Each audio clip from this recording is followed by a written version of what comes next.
to be true. That if the young women demand respect, young men will grudgingly give it, but they will give it nevertheless. They will give it. And I think if these young ladies would stop showing their belly buttons, all right, and their cleavage and all the other things that they show, that also would help. Oh yes, oh yes. You don't have to be in fashion, and we were talking about the drop pants.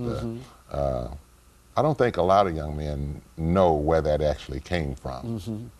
I believe that thing with the pants came from the prisons. I understand it did. It came from the prisons, and what that was saying was, I'm available to you. Oh yeah. See? Yeah, I see what you're saying now. I'm available to you. And now they've incorporated into their daily kind of situation without understanding the real meaning of it in a closed society kind of situation. Yeah, I understand that. That's right. Yeah, I think we've crusaded against this for the last 12, 15 years. There's no doubt about it. But nevertheless, I think that every time we get somebody here, we say something to the young men and young women about education and whatever. But one of the things I often hit up on when I speak to this dealing with young people is that it's a tremendous privilege that we enjoy being able to receive this education. You know, when you've got a situation and people might talk about increased tuition and et cetera, but if you look at some of the peers of some of these young men in other countries, in countries that are not as fortunate as the United States, they would do anything if they had an opportunity to get any kind of education when they are going to school on the outside with blackboards under trees and et cetera. So we just don't seem to understand that. And these kids, it's all there. I mean, just think what it would have been like in the 60s if we'd had a computer. That's right. Yeah. That's right. That's right. Or if we could text, or a cell phone. It really would have opened things up. Oh, with the mentality that we had then.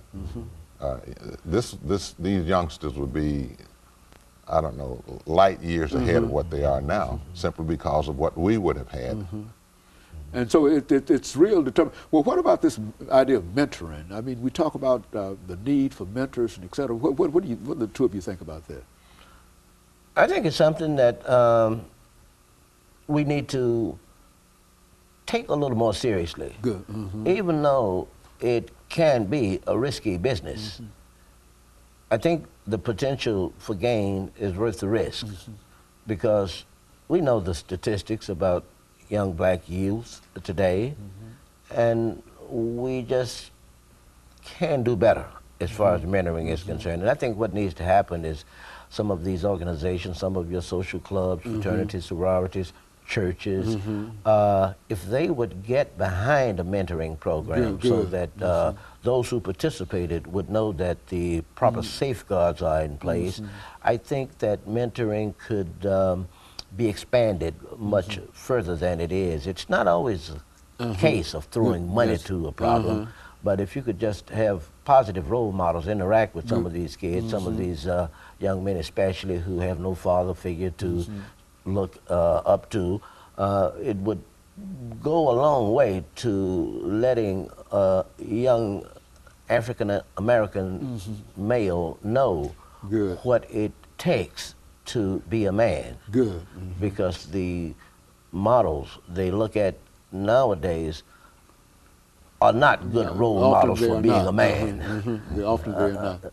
We don't want youngsters to model themselves after the dope dealer, for example. Okay, good. So we've got to have some of these men out here who are responsible, sacrifice some time and spend time taking the youngsters to the baseball game or go fishing or just whatever kind of situation would work. Rip, we've got about 1 minute and 20 seconds before we end the show for today. Some final comments. Just about the mentoring. I just had an experience today where a young man invited me to his school, second grader invited me to his school, and he said, I want you to come to my show and tell. And I thought I was just going to be a guest at his show and tell. Didn't know what he was going to talk about. I was the show. I ended up being the show. And as a young man, I'm a part of, as the old Africans say, it takes a village. And I'm just a part of a village in his life. And of course, that when I see young men in church, I'm always questioning them about their school work, about their clothes and all that. And they know when they see me, you know, about the ties and those who wear Okay, ties, and you know, I don't want no sagging pants. But As a final statement, a lady called me the other day and said that she had a young man that she knew that she wanted me to talk to, and et cetera. So people are aware of that, and I think that Yes. plays a very, very important part. And let me thank the two of you, as well as the others that we talked to, dealing with this 50th anniversary celebration.